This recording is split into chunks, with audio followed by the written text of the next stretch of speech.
우리 하나님 말씀 같이 봅니다. 레위기 26장 레위기 26장 11절부터 13절입니다.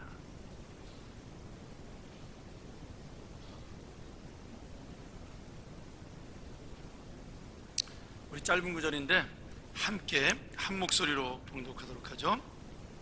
레위기 26장 11절부터 13절. 자, 시작.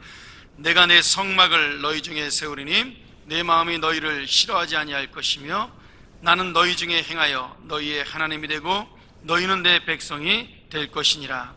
나는 너희를 애굽 땅에서 인도해내어 그들에게 종된 것을 면하게 한 너희의 하나님 여호와이니라. 내가 너희의 멍에 빗장을 부수고 너희를 바로 서서 걷게 하였느니라. 아멘. 오늘 우리 특별새벽기도의 세 번째 날이죠. 주일부터 시작하면 주일부터 시작하신 분들은 아마 내일이 나오기가 제일 어려운 날일 거고요, 제일 피곤한 날이고, 이제 월요일부터 시작하신 분들은 목요일이 가장 피곤한 날입니다. 내일쯤은, 그리고 모레쯤은 알람을 한 2개 켜놓고 주무시는 게 좋습니다. 저도 여러분 똑같습니다. 저도 아직은 아침잠이 많은 젊은 사람이기 때문에 저도 알람을 2개 이상 켜놓지 않으면 일어나기 쉽지 않습니다. 그리고 한 주간 동안 습관되지 않은 기도회지만 그래도 함께 우리가 나와서 기도할 수 있는 시간이 있으면 좋겠다는 생각이 듭니다. 어제 여러분들 개인적으로 전부 다 문자 메시지 받으셨겠지만 우리 박혜숙 이권사님, 우리 하영석 집사님 장인어른 되시는 박창호 목사님께서 소천하셔서 주일날 오늘 입관 예배가 있습니다. 또 시간 되시는 분들 오전 중에 귀한 참여를 부탁드리겠습니다. 자, 오늘 말씀은 레위기 26장의 말씀은 신명기 28장의 말씀과 거의 비슷한 내용의 말씀입니다. 나중에 성경 보면서 전체를 제가 오늘 1절부터 13절까지 다 봐야 되는데 제가 11절 마지막 13절까지만 봤죠. 내일서부터는 14절부터 우리가 또 봐야 되는데 한번 집에 가셔서 레위기 26장 전체와 신명기 28장 전체를 비교해서 읽으면 훨씬 더 큰 도움이 되리라고 믿습니다. 오늘 레위기 26장의 내용은 하나님의 말씀에 순종할 때 받는 복과 그 다음에 하나님 말씀에 불순종할 때 받는 심판을 선포하는 말씀입니다. 오늘 받는 말씀은 1절부터 13절까지는 순종할 때 받는 축복의 말씀이고요, 그리고 내일 우리가 듣는 말씀은 14절부터 마지막 26절까지의 말씀은 불순종할 때 받는 심판과 저주의 말씀입니다. 제가 지난주에 저희 목사님들끼리 모이는 밴드라고 이제 모이는 방이 있는데 인터넷에서 사진과 편지가 간단하게 올라왔어요. 시골에서 목회하는 목사님이 고구마 농사를 지었는데 농사가 너무 잘 됐는데, 고구마 농사를 지었는데 문제는 농사가 너무 잘 됐는데 고구마가 대풍년이 들어가지고 값이 너무 싼 겁니다. 그래서 그 고구마를 좀 교회별로 팔아달라, 이렇게 많이는 아니고 목사님 개인적으로, 저도 그래서 한 몇 박스 부탁을 드렸습니다. 개인적으로. 여러분 참 재밌지 않습니까? 풍년이 들었는데 오히려 그 풍년 때문에 지금 농사가 힘들다라는 거죠. 우리나라가 지금 쌀이 남아돕니다. 왜 쌀이 남아도냐면 첫 번째는 풍년이라서 남아돌기도 하지만 두 번째는 요새 젊은 사람들이 쌀을 먹지 않아요. 또 건강 때문에 탄수화물 섭취를 줄이라고 사람들이 매일 권하니까 예전보다 쌀 소비량이 굉장히 많이 줄었죠. 그리고 또 빵이나 이런 것들로 대체하는 사람들이 워낙 많아서 이제는 풍년이 돼도 쌀이 남아돕니다. 거기다가 우리나라도 WTO 협약 때문에 1년에 일정량의 쌀을 무조건적으로 외국에서 수입을 해야 되는 그런 법이 있습니다. 우리나라도 이제 전자제품이나 철강이나 이런 것들을 수출해야 되기 때문에 자동차나 거기에 맞춰서 대신 그 나라에서는 쌀을 가지고 와야 되는 그런 법인 거죠. 여러분, 우리가 말하는 축복이라는 거, 우리가 말하는 그 하나님의 풍요로운 복이라는 게 예전에는 단순했습니다. 그렇죠? 농산물을 짓던 그 농경 시대에는 그냥 내가 농사를 잘 지어서 하나님이 때마다 비를 주시고 그리고 햇볕을 주셔서 농산물이 풍년이 일어나면 그것이 우리에게 복이었어요. 근데 지금은 풍년이 돼도 걱정이고 흉년이 들어도 걱정입니다. 산업이 발달하고 사회가 발달할수록 가장 피해를 보는 사람은 농부들입니다. 여러분, 왜 시골의 사람들이, 젊은 사람들이 살지 않나요? 농사를 지어도 희망이 없기 때문이죠. 그래서 세계 각국은 우리나라만 그런 것이 아니라 산업이 발달하는 모든 나라는 다 마찬가지입니다. 젊은 사람들은 전부 다 그래서 시골을 떠나 서울로 올라오는 거죠. 실제로 우리 교회 분들 중에도 서울이 고향인 분들이 몇 분이나 되겠어요. 저를 비롯해서 아마 10%도 되지 않을 겁니다.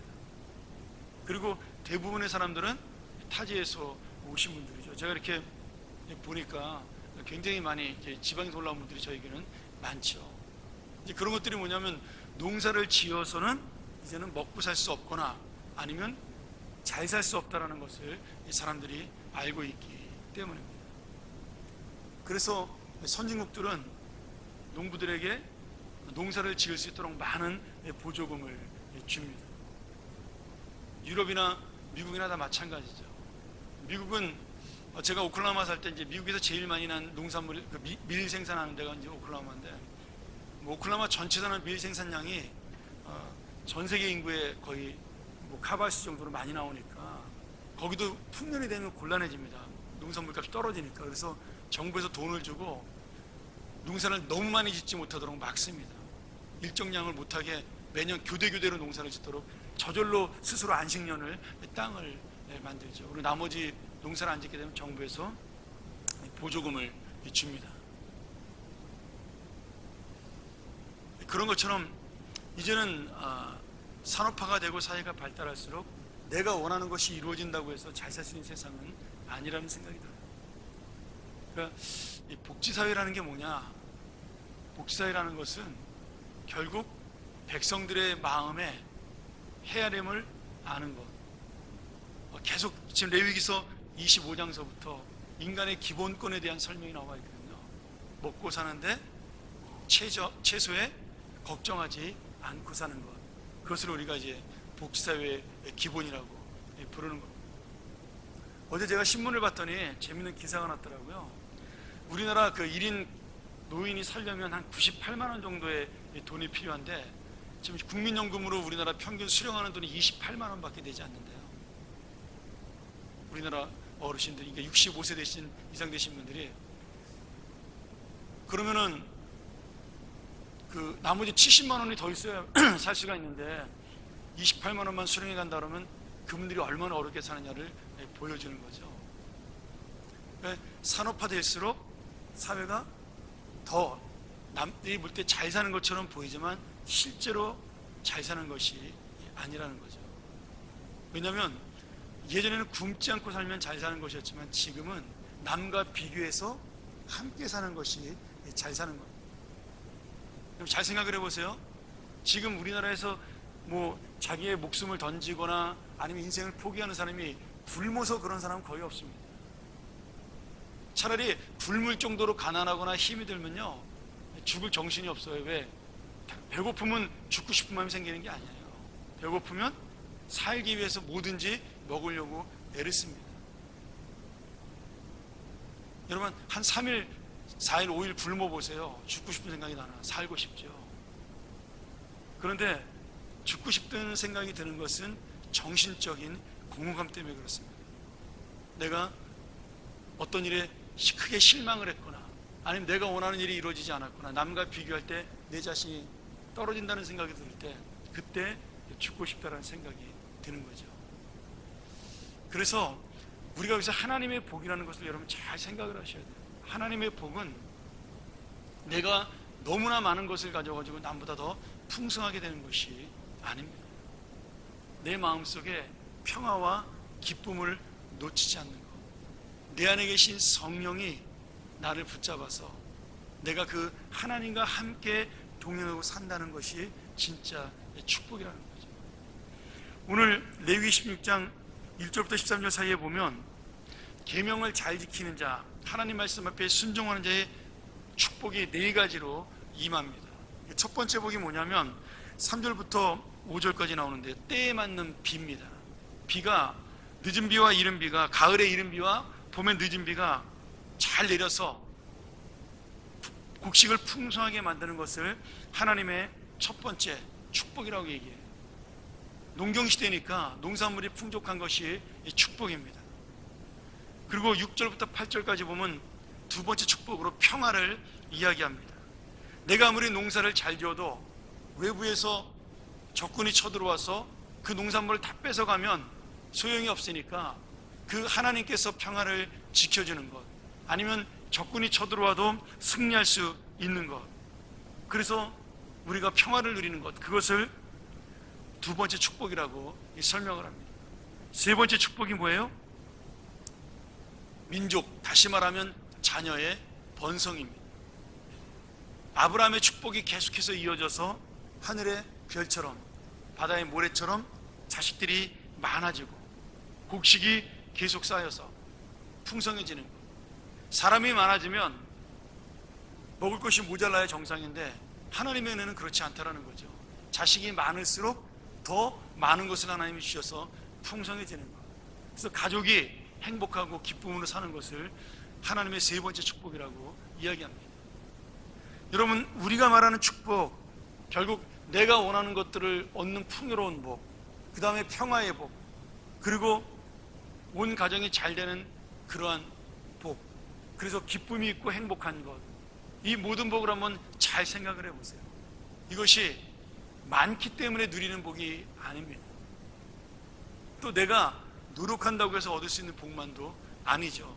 아무리 우리가 노력한다 하더라도 김정은같이 철없는 아이가, 정말 아이잖아요. 이제 30살도 되지 않은 그 철없는 아이가 그냥 보통 하나 잘못 눌러가지고 서울에다 핵무기 하나 날리면 여러분, 이 모든 평화와 이 모든 번영은 끝나는 겁니다. 내가 죽으라고 일한다고 해서, 내가 밤잠을 자지 않냐고 수고한다고 해서, 내가 아무리 머리를 싸매고 공부한다고 해서 우리에게 우리가 원하는 축복이, 다시 말하면 이 눈앞에 보이는 복들이 떨어지지 않는다는 거예요. 그럼 여러분, 지금 마지막으로 하나님이 가장 중요한 말씀을 우리에게 주시는데요, 마지막 축복을 그래서 하나님이 함께 하시는 복이라고 11절부터 13절 우리가 읽은 본문에 설명하고 있는 겁니다. 하나님께서 우리 중에 행동하신다 그래요. 어떤 행동을 하셔요? 앞에 말한 세 가지 복, 농산물의 축복과 먹을 것의 복이죠. 그 다음에 평화의 복, 내가 기쁘게 살 수 있는 것, 마지막으로 온 가족이 행복하게 사는 행복과 기쁨과 풍요로움을 보장해주는 그 세 가지의 복 전체를 책임져주는 복이 무슨 복이냐? 하나님과 함께하는, 하나님이 동행하는 복이라는 겁니다. 오늘 여러분, 여기에 하나님의 복의 근원이, 하나님의 복의 목적이 있습니다. 여러분이 그런 복을 받기를 원하신다면 가장 중요한 것이 무엇이냐? 하나님과 함께 동행하는 인생을 살아가는 겁니다.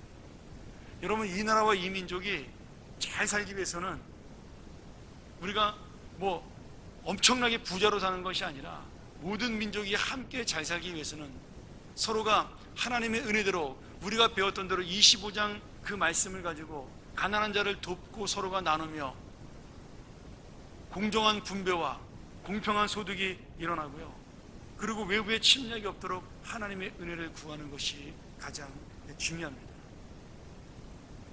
제가 여러분 장담하는데 내년도 대통령 선거는요, 화두가 공정한 분배, 공정한 성장입니다.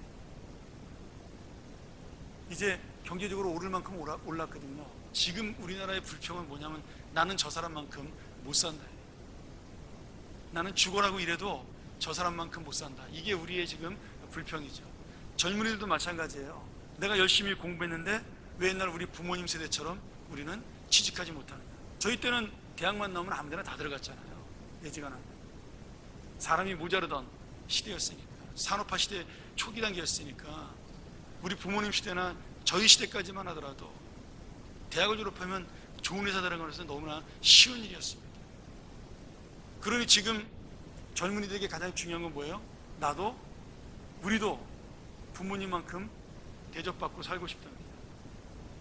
그러니 우리나라의 모든 이제 화두는 공정한 성장, 공정한 분배가 되겠죠.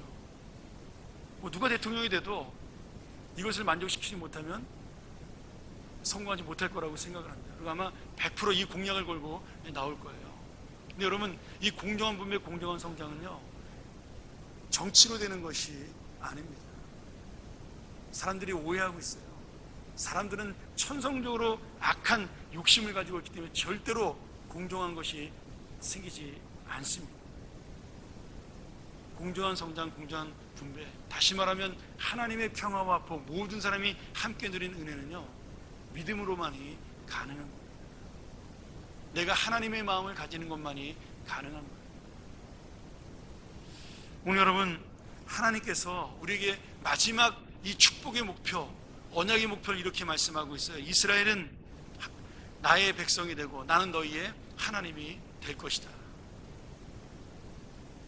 내가 너희의 하나님이 된다. 내가 너희와 함께 동행한다. 내가 너희에게 이 모든 복을 준다. 그러면 너희는 그런 복을 받는 나의 백성이 될 것이다. 여러분, 이 백성 속에는 모든 사람이 포함되어 있습니다. 아까 우리 찬양한 대로 주님의 자녀들은 모두가 다 하나님의 이 복을 받는 백성이라는 사실이죠. 결국 이 복을 받기 위해서는 우리가 어떻게 해야 돼요? 하나님의 믿음 안으로 들어와야 하는 것입니다. 하나님의 말씀, 우리가 지금까지 배워왔던 말씀 앞에 순종을 해야 되는 것이죠. 믿음으로 하나님을 바라보고 내 이웃을 내 몸처럼 사랑하고, 그러한 하나님의 마음이 우리 안에 들어와야 우리가 원하는 세상, 지금 레위기에서 말하는 세상, 풍요롭고 그 평화롭고 행복한 세상, 그것이 이루어진다라는 거예요. 하나님께서 뭐라고 말씀하시냐면, 내가 너희의 하나님이 되고 너희가 나의 백성이 되기 위하여 내가 이스라엘 백성들, 다시 말하면 너희들을 애굽 이집트의 노예 생활에서 너희를 풀어나게 풀어주었다. 노예에서 해방시켜 주었다.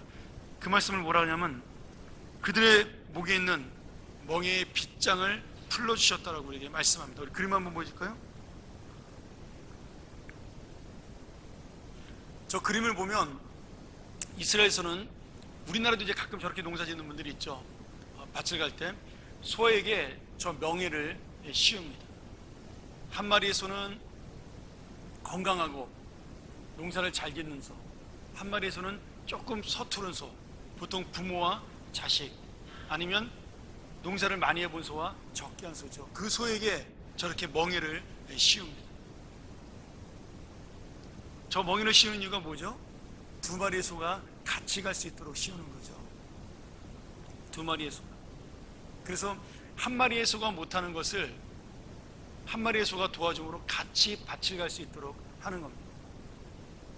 한 마리는 잘하고 한 마리는 못하니까. 다시 말하면 우리 인생도 마찬가지라는 거죠. 이 멍에의 빗장을 풀어주시는 것은 하나님이, 나는 못하지만 하나님이 풀어주신다는 거예요. 이 멍에를 갖고 있다 할지라도 하나님이 못한 나를, 무능한 나를, 연약한 나를 같이 가주신다라는 말씀입니다. 근데 우리 스스로가 하나님 말씀을 지키지 아니하고 이 사랑을 베풀지 아니하면 우리가 스스로 이 멍에 속에 나를 가두게 된다라는 거죠. 오늘 주님께서 우리에게 멍에가 있다라는 말은, 이 멍에를 메고 푸는 것은 이제 너희에게 달렸다라는 거예요. 나는 이미 너희를 애굽의 노예에서 이 멍에를 풀어주었다. 그런데 다시 너희들이 멍에를 맬 것이다. 어떤 멍에요? 욕심의 멍에, 죄의 멍에, 내가 갖고 있는 질투와 그리고 시기의 멍에, 아니면 나 혼자 잘 살겠다는 이기심의 멍에, 나 스스로가 그런 멍에 속에 들어갈 수 있다라는 거예요. 여러분, 하나님께서는 우리에게 예수 그리스도의 은혜로 이미 멍에를 한번 풀어 주셨습니다. 이제부터 이 멍에를 내가 계속 메고 사느냐 아니면 자유로운 인생으로 사느냐, 이 멍에 메고 푸는 것은 나의 결단에 달려 있는 겁니다. 오늘 주님이 우리에게 말씀하셔요. 너희가 원하는 풍요로운 복, 그리고 평화의 복, 행복의 복을 함께 가고 싶으냐? 그러면 너희 스스로 이 멍에를 매지 말아야 된다. 그리고 나와 함께 가야 한다.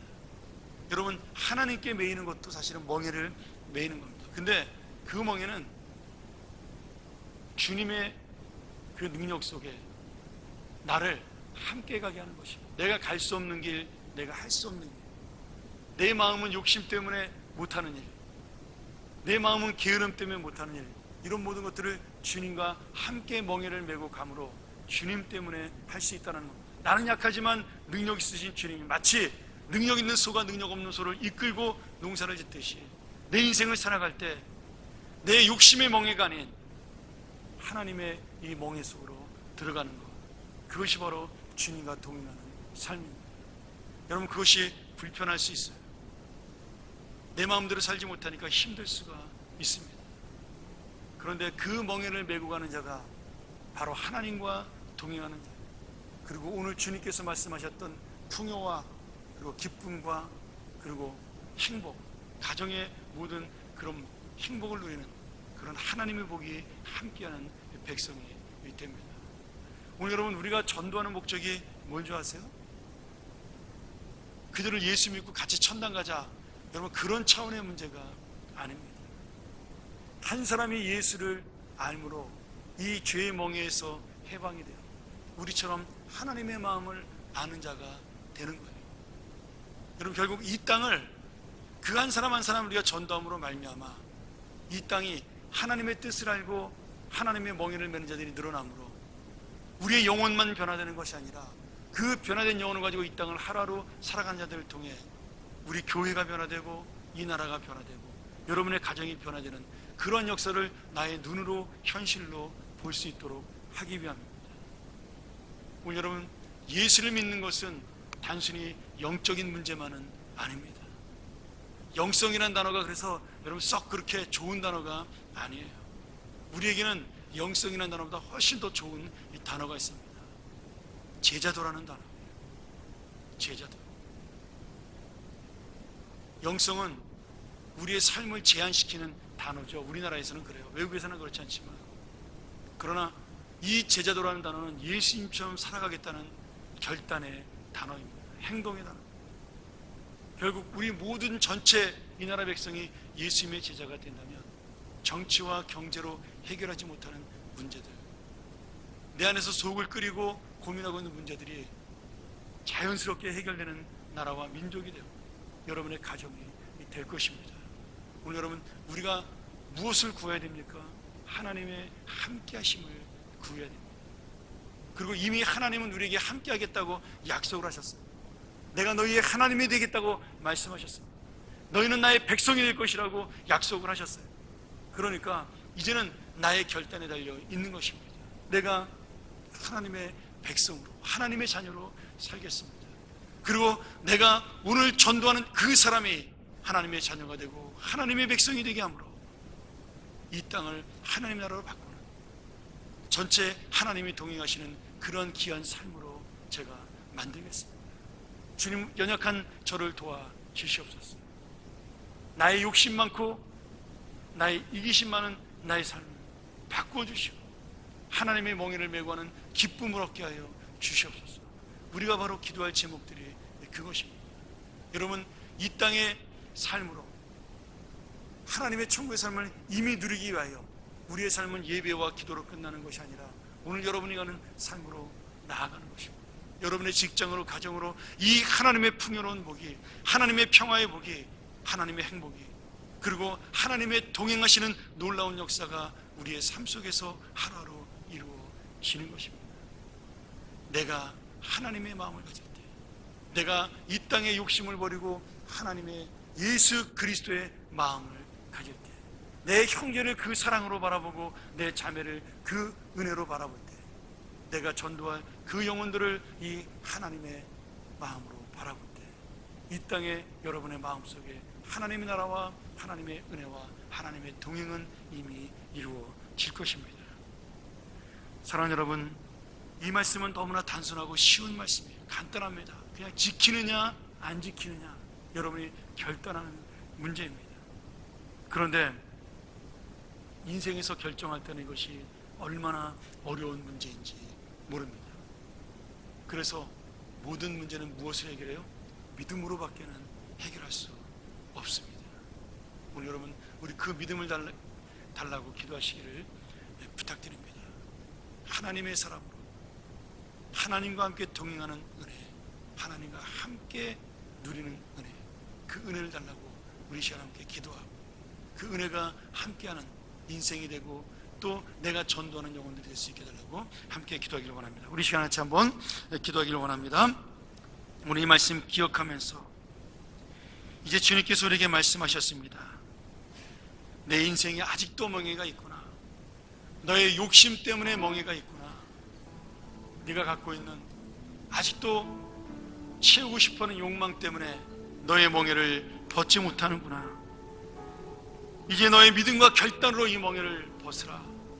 이제는 이 믿음으로 멍해를 메고 있는 형제와 자매들을 구원하자.